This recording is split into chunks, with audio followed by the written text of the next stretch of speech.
All right, next we're going to really get to the big part of the program and our keynote speaker today. And I promise she's going to get you active, so don't worry. And so I'm going to introduce today our speaker, Nitra Rucker.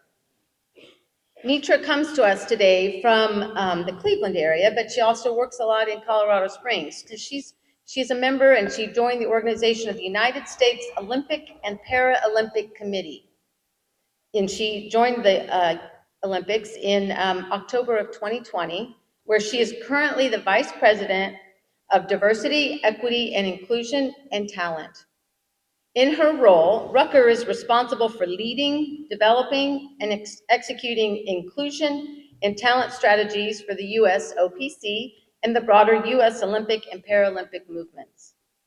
With more than 20 years of work formerly with KeyCorp, Rucker held the role of Vice President of Diversity, Equity, and Inclusion Engagement Manager, where she crafted a new DEI operational structure to increase positive change across that organization and developed employee resource groups to fulfill that organization's business and philanthropic ideals.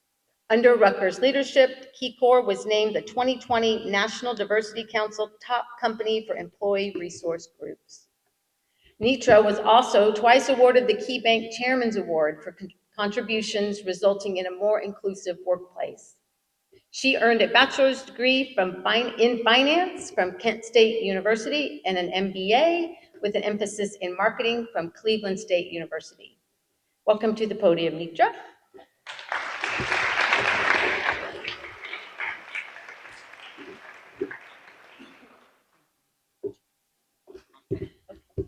Hi, everyone. Okay, come on now. I know, what is today, Thursday? Okay, I'm trying to keep up. I need energy from you all. I cannot talk up here and just talk. First of all, I can't see you because they have these lights in my face, but hi. Yes, you came out this morning because you wanted something and I want to give you something and hopefully get something from you. So I absolutely ask for your participation and your energy because that's what's going to keep me up here and going. So thank you so much. I'm so honored that I was asked to be here because anytime you're given an opportunity to speak into someone, you're hoping you speak to their heart. Maybe you do, maybe you don't, but I'm hoping that's my goal here today. Thank you so much, Terry, for bringing me here. Thank you to Janet and Kim. They've been phenomenal in hosting me. Can I just say, I didn't know she was going to read that whole bio. So this was my introduction slide of myself. I just want to tell you a little bit about who I am. So I am from Ohio, in Dayton, Ohio. And my ultimate and absolute favorite thing to do is to meet people. Martha's back there, I think. But she asked me, like, what do I like to talk about? I said, I actually like to talk about everybody else. So I love meeting people, and this is Talissa. I didn't meet her just now. Talissa's my mentee from the Get Real program, but I just love forming those relationships and learning from her and then learning from others as well. And then I love having conversations. That's my jam. And the reason for that is because I feel like we all have a story, and all of those stories can help us together.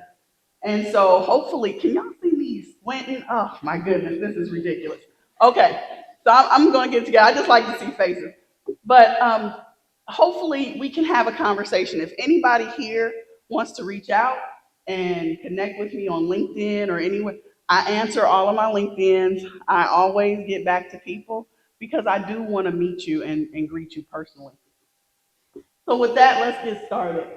When I was brought here, oh boy.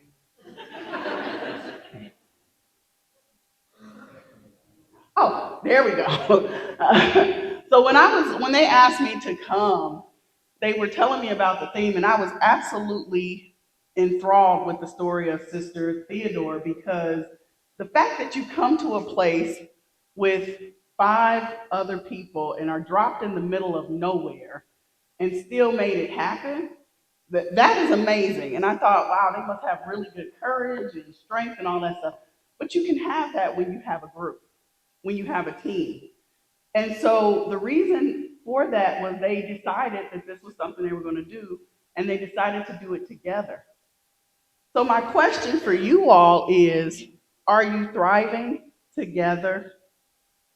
Do you have people who are in your corner, and I was going to say posse, I don't know if that's the right word, but in your team that you grow with? Thriving simply means to grow and to flourish together. So, what you want to do in order to be successful or accomplish your things in life and to leave a legacy, it takes others and other people. So, when they asked to talk about togetherness, one of the things that was really kind of interesting to me, has anybody seen the Surgeon General's report that says there's an epidemic? Lily has. That there's an epidemic on loneliness and isolation? Yes? Yeah. Did anybody read it except for Lily? Okay. No, Lily and I happened to meet before this, and she was telling me her mom asked her to read it. And but the point of it is that loneliness and isolation essentially. Oh, me and the clicker.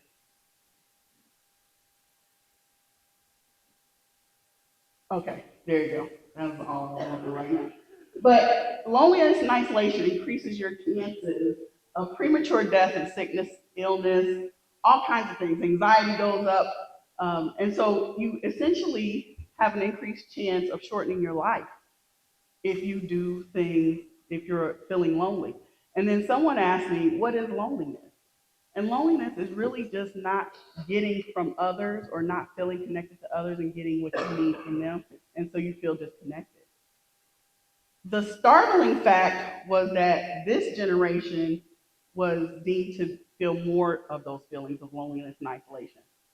And so when we think about that, we want to make sure we want you all to thrive.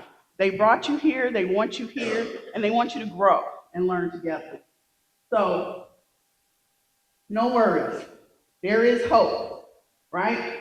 So it's not a message of sadness, but a message of how do we do it? What are the tips? What are the tricks? Let's intentionally do life together. Can someone, I want us to think about what does that mean? You see my new group of friends here? What does that mean to intentionally do life together? Anybody? Nobody? Yes. To help others, oh, I like that answer. Help others be their best self. Thank you so much for being brave. Who else? Anybody else? No one? I can't see anyway. Okay, thank you. What's your name? Yes, please. Hi, Alex. Oh, yeah, I met you.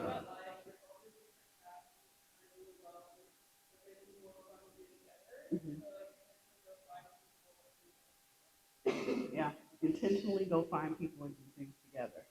I think the piece of being intentional is oftentimes, I read a report one time, people think, oh, they don't want me to contact them. I haven't talked to them in a week, a month, or whatever.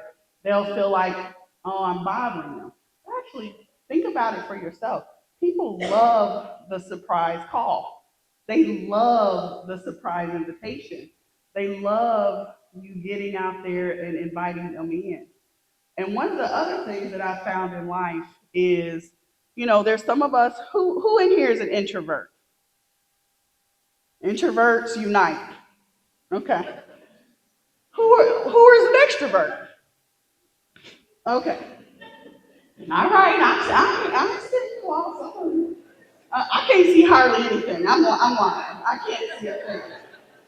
But let me give you just one way of thinking about it, right? Because introverts sometimes maybe don't want to reach out, or maybe they do. I don't want to judge it, but it's a win-win situation, right? Going out, connecting with people, meeting new people, it's a win-win. If I go up to someone and they're introverted, guess what? They love it because I came up to them. They're like, thank you, somebody, for speaking to me. If I go up to an extrovert, they love it. They're like, hey, come on, let's talk. Let's connect. So it's a win-win situation for us to go out there and be the one, to lead the way, connect with others, and do it intentionally together. So I thought about it and I said, let's think about some tips and some tricks and some things that can help us here and help us get to togetherness a little bit differently. So one of the things I wanted to talk about was learning. Learning is key and essential, not only the type of learning that you're getting here, but learning about yourselves and others. So a big part of my career was managing a program full of analysts, incoming analysts, so straight out of school and college. I loved it. It wasn't my favorite job, as I shared before, but I absolutely adored that job. And one of the things about it was the analyst would teach me. One of my greatest learning experiences was when an analyst came to me, and she was from India, and she said, Nitra, can I teach everybody about Diwali? I had never heard of it, to be honest. This was years ago. And I was like, sure, let's talk about it. And she taught us about the holidays, in the Festival of Lights and everything. And it was so fun. And from that, together, we started learning about different holidays, different celebrations, how people celebrate themselves and their families. And it became a big, big team thing. So I just encourage us, always keep learning, right? I also have an example of learning that's not so great. Or not, it's not that it's not great. It's just that you're continuously learning. So what I do in my job is I talk about accessibility and I talk about being inclusive and all this stuff, right? Well, I had my nieces come, and my nieces were 6, and they were 6 and 12, 6 years old. And so the next year we were talking about, me and my sister were talking about when they're going to come back. And my then 7-year-old niece said, guess what, Auntie, I got to tell you the hard truth. Oh, yeah. Somebody's laughing. That's how I know I wasn't laughing. I was like, what's the hard truth? And she said, I'm never coming to your house again. I, of course, am sitting there crushed and shocked because I am the Auntie of the Year in my own mind, right? So I said, okay, tell me why. What's going on? And she said, you didn't have a big enough TV. And what she meant was my TV was small. My TV was like a 22-inch TV. And I don't watch TV. I just don't even, because I just rather be out doing stuff. So when they came, she wears glasses. She couldn't see the TV. I didn't even think about making sure my house was accessible for the people I love most. So I say that to say, stay open to learning. Stay open to getting feedback and all those kinds of things. You with me? Yes. All right. The other thing, somebody said it already. Listening is so, so important. That is key to really building relationships. When I got to the U.S. Olympic and Paralympic Committee, I knew nothing about sports. And I came from finance, so I knew nothing, I knew no one. And so what I had to do was a lot of listening. And they put me on a council of social and racial justice, which was athlete-led. So here were these athletes, it was George Floyd had just been murdered, and they put me on this council and said, Nitra, help us with this. And I was like, okay, great. Council was running and going, and there was a lot of activity. I took the time to get to know every single person on the council and just listen to them. And that served me so well and served the council well, because then I could advocate differently. And so just listening to them, connecting with them in that way, I did not listen to respond, I listened to relate. And one of the biggest things I understand now, and what they said, they asked me after I came out of that, what did you learn? I said, I learned that they're human. Every single one of them is human just like everybody else, and they have all the same desires and needs. So listening is critical if you want to build togetherness. The next example I have is just leaning into our differences, leaning into learning about things that, or taking experiences and chances. You want to do that. I think it's the most exciting thing in the world. And there's a lot of data that suggests that when you have a new experience, it creates new synapses in your mind and different things like that and different pathways of learning. And so one of the favorite things that I had to do one time as I was trying to learn is how do you relate to different people who aren't like you initially, right? And so one of the things I did was I had an internship. And the internship, I walked in, I was 17, and everybody in the office was 20 plus years older. They were all male. They were white. That wasn't what really bothered me. My dad had helped me get this internship. What bothered me all day, can you guess what they were talking about? Somebody said sports. What'd you say? Politics? No. Anybody else? What'd you say? Women? No. I'll let you know. They were talking about farming and hunting deer.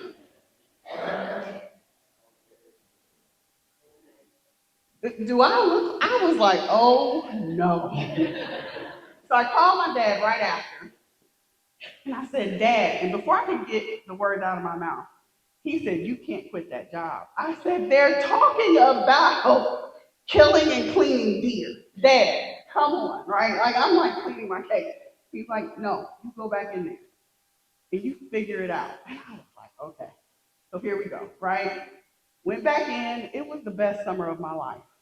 By the end of the summer, they would play their country music, and I would have hip hop radio day. It was radio then, so we would play the radio on hip, and they invited me to their year-end cookout. So I got to taste all of their farming, all the vegetables and stuff that they had grown, and I got to taste venison for the first time. Anybody else here have venison? Oh wow, a lot. Cool. You all would have gotten along great with this group. So, but that was a lesson I never forgot. And it was a time for me where now I learned to connect with anybody, even if we did not have the same interests, even if we didn't have anything in common. And that's why I say lean into the things that aren't necessarily the things that are just like you. Those are the interesting conversations where you can really learn and connect. And they were friends for a very, very long time. Finally, I want two more. I'll go quickly. Laughing. Laughing is important. It releases endorphins when you smile. Things in your face release endorphins and different things. And so I just encourage us all to remember to laugh. And when I was thinking about this, some of the things that make me laugh the most are when my nieces and nephews, I have 40 of them, y'all. I have a lot. Yeah, exactly. Exactly. That's how I feel. But I have over 40 nieces and nephews. And one time I was in the car, and I was with my nephew. He was 6 at the time. And we're talking, and I said something like, tell me a joke. And he's like, I don't know what a joke is, right? I was like, oh, it was when you make someone laugh. And he's like, well, you tell me a joke. I was like, cool, no problem. Why did the chicken cross the road? You all know the answer, right? To get to the other side, yeah. So he's like, no. And I'm like, oh, to get to the other side. And he just sat back there quietly. He said, I have a joke. He has a joke already. I loved it. I said, sure, tell me the joke. He said, why did the chicken cross the road? And you know what the answer was, right? To get away from Auntie Nitra's joke. We still laugh about that to this day. Because for him to formulate that so quickly, I said, oh, okay. But laughter can connect you forever. And he is 20-something now, and we still laugh about that. He'll call me Auntie. Why the chicken crossing the road? I'll be like, boy, if you don't get off my phone. But those things create lasting relationships within your team, on the job, within your family. Don't be afraid to laugh together. Make sure you have those moments. And then finally, I want to talk about letting go. We have a lot of preconceived notions about who people are just by looking at them and what they've been through or what they're going to say or what they're going to like. And that's not necessarily true. We don't like when people do it to us, and oftentimes we, hopefully don't do it to others. But science shows you have like 11,000 impressions in 7 seconds. In 7 seconds, you decided if you liked me or not. Look, I get it because that's how our brains are wired. Try to unwire your brain sometime. If you don't necessarily, you know how you get those people, you're like, I don't know if I like them. And you don't have a clue why. Press it. Try to see if you can't get past it or figure it out. Now, I'm not saying that people are treating you wrong or anything like that to stay in it, but what I'm saying is let's think about some of the constructs that we have. One of my favorite videos, do you know why boys wear blue supposedly and girls wear pink? Anybody? Google it. There's a video called The Origins of Everything, or it's a series, but she talks about and breaks down the color. Essentially, it was a marketing thing. Y'all, it was marketing. Boys in blue and girls in pink is something we have constructed for years, and people believe it. So now if guys wear pink, it's supposed to mean something. It doesn't mean anything.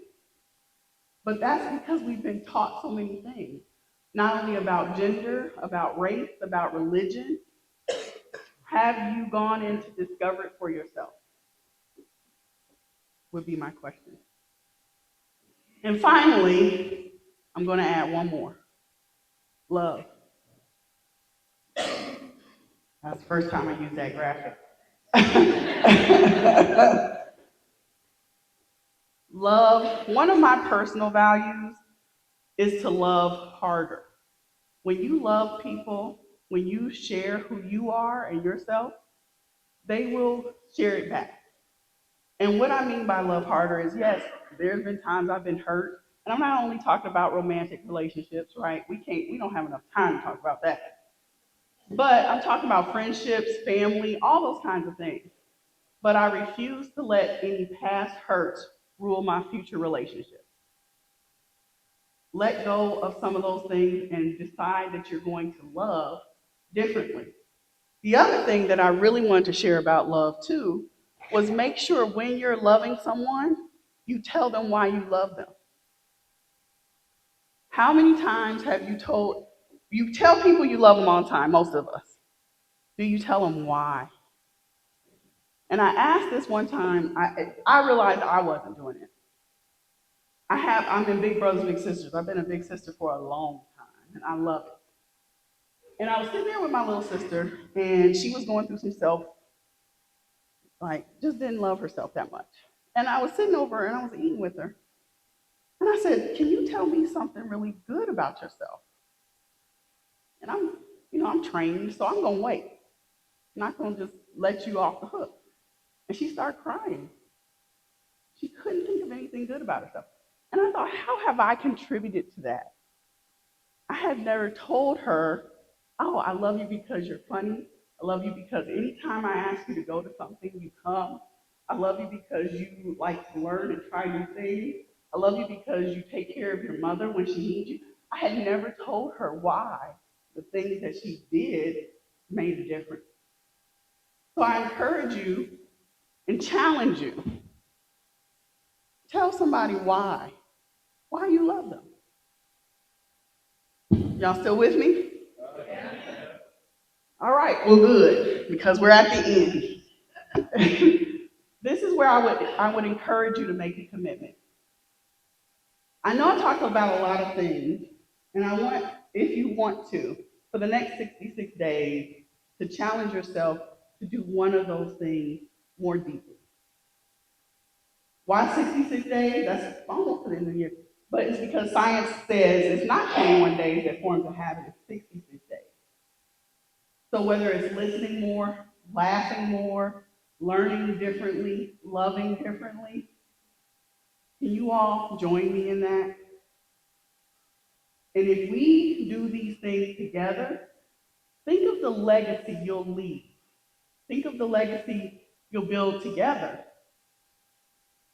because you'll be doing these things in a way that strengthens the campus, the community, and hopefully will impact the world.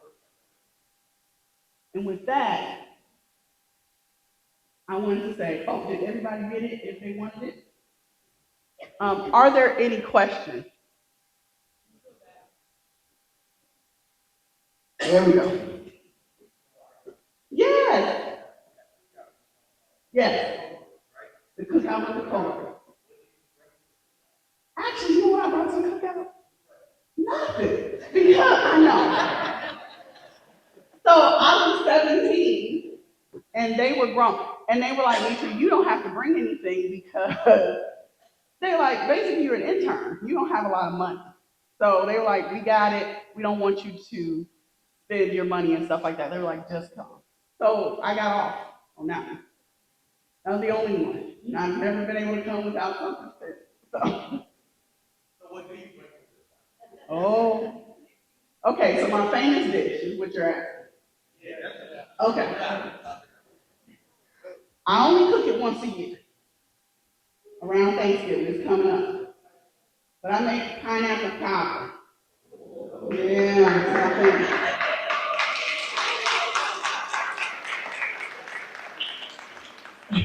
Thank you for the question. What other questions do you have? Yes. How did I like the deer? Ooh. You know what? It was gamey, as they say. It was a different feel of meat. And so it was okay. It was like summer sausagey. And I was like, okay, it wasn't my fave. I don't have it in my freezer at home right now. But it was fine.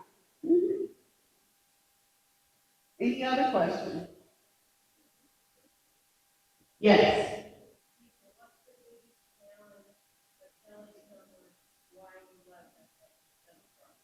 Ooh, what's the biggest challenge of telling somebody why I love them? I don't think it's a challenge. I think it's a surprise is the biggest thing. The biggest thing is that I haven't done it, right? And so when you approach someone and say, normally people are extremely like, wow. So now I do it often, right? I write cards and it'll just be filled with all the things I really like about that person or appreciate. It's not a challenge. It's more so making the time to do it and making sure that I am consistent in doing it. And I'm telling you, people, it is the best because people they won't know some of the things that you think of them. So it's really, really cool. Any other questions? Yes.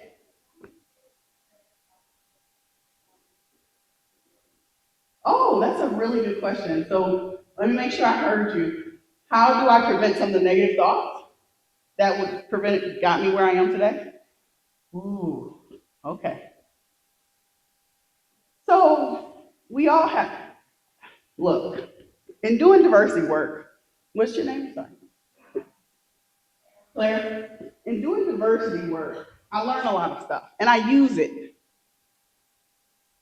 Here's what I mean. When you look at me, there's a million things people could be thinking about me, positive or negative. I don't know. I don't have time to figure it out. And I don't have time to be my own hater. Someone's going to hate on me. Let them do that job. My job is to value who I am and to know I am enough. And I will tell you, it's not always easy. When I stepped into this role, of course, I was stepping into a much bigger space, right? And so, of course, I'm kind of like, Nitra, keep your confidence. I'm like going back and forth with it. But I was in a room one time on that council I was talking about, and there were experts in there with their doctorates, right? Who were helping the athletes. It was great. They were great. And so the athletes came back. Their job was to come back and give us suggestions on how we could be more inclusive and better as a USOPC. We're sitting in the meeting, and they came back with a suggestion And I said to them, and the experts had helped them write the suggestion. And I said to them, I hear you. You're more than welcome to continue down the path of that suggestion. Just got to let you know, research says that won't work. But please put it forward. One of the experts that helped them said, what research are you talking about? It's prominent research in diversity. The other PhD expert, he said, she's right. And that's when I knew, because the experts didn't open their mouth to tell them. One of them didn't even know, and it was prominent research. I belong here. God has gotten me ready for this moment. That doesn't mean I don't keep learning, doesn't mean I don't keep striving, but it means I am what is needed now. And so I just embrace it, and I appreciate it, stay humble in it, and keep moving forward.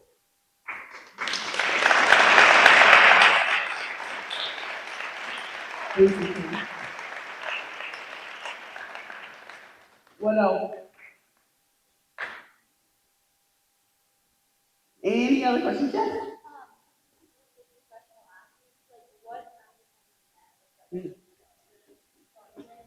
Ooh, she's asking who I met. I can't tell you. It's a secret. So we're not there to fan out, right? We're there to support and be on staff. So we sign an NDA. It's we don't share that kind of thing. But yeah, they're great people, is what I will say. Phenomenal. Yeah, thanks for the question. People always ask me that. Sorry. Anyone else? Yes.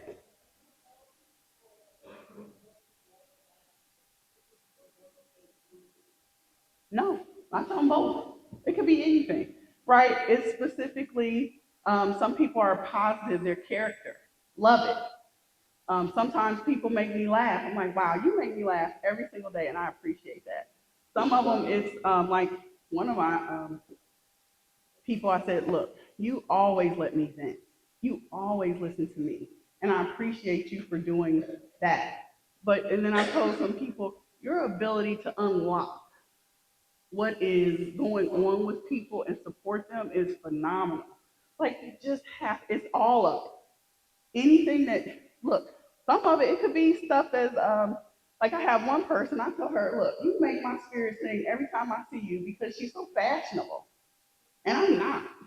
And I'm like, yes. So I think it could be anything you want to share. Yes.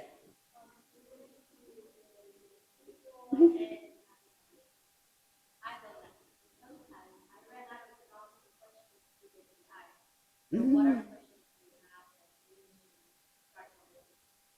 Oh, it's a skill. I practiced it over the years. You can start a conversation on anything. Ooh, is brown your favorite color? You see what I'm saying? I will break out with anything to start a conversation. Oh, wow, those shoes, I think I just bought those. Oh, look, you have I talked to her over here. I said, Michigan, is that, that must be, let's talk about what's on your shirt. It could be anything. I never run out of it could be, oh, wow, look at the news. I try to stay away from the weather as the first thing, but it could be. Just try. Hmm. Any other questions? Yes.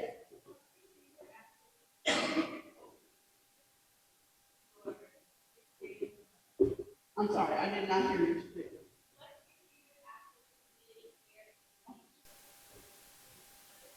What's my favorite act of community care that I've engaged in? I used to go out and feed the unhoused. Oh my gosh, I loved it. And the reason was, again, I could engage and hear the stories. The stories were phenomenal. And so that was my favorite. Anyone else? I can see over here. Yes.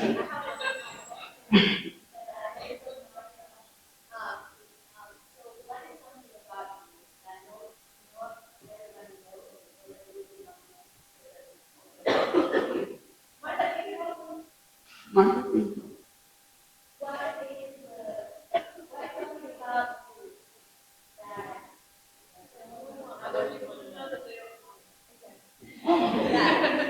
What's something about me I want you to know that I don't normally, or that people don't normally know?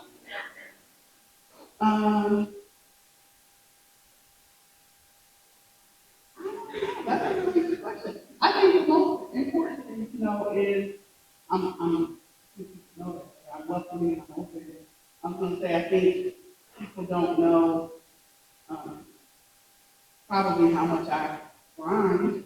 Like they don't know how much I work and do things in the background. People sometimes do my guidance because of leadership and stuff like that, but that's not the case. Um, I don't know.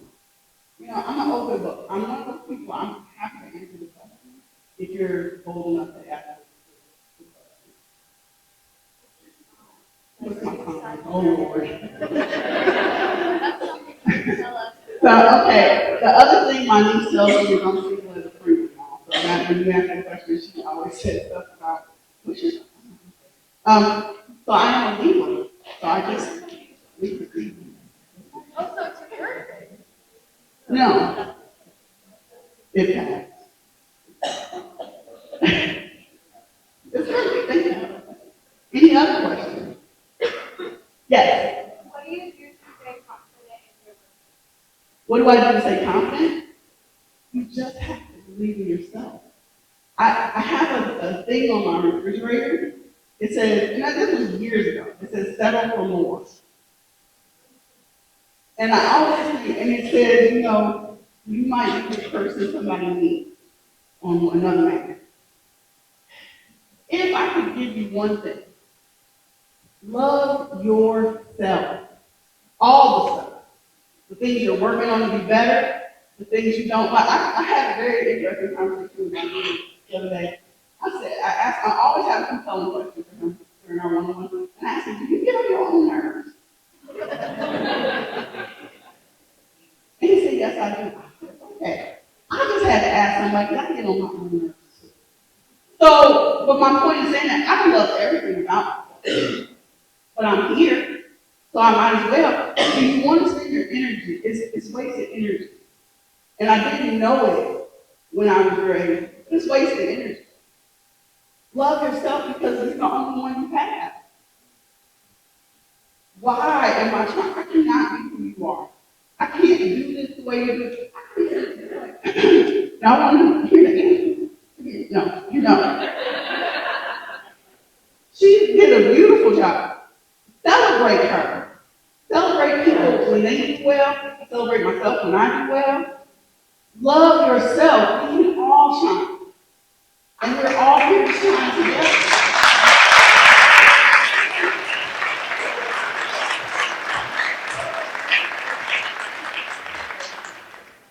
Any other questions? Nope. Thank y'all so much for your time. Let's thank Nitra again.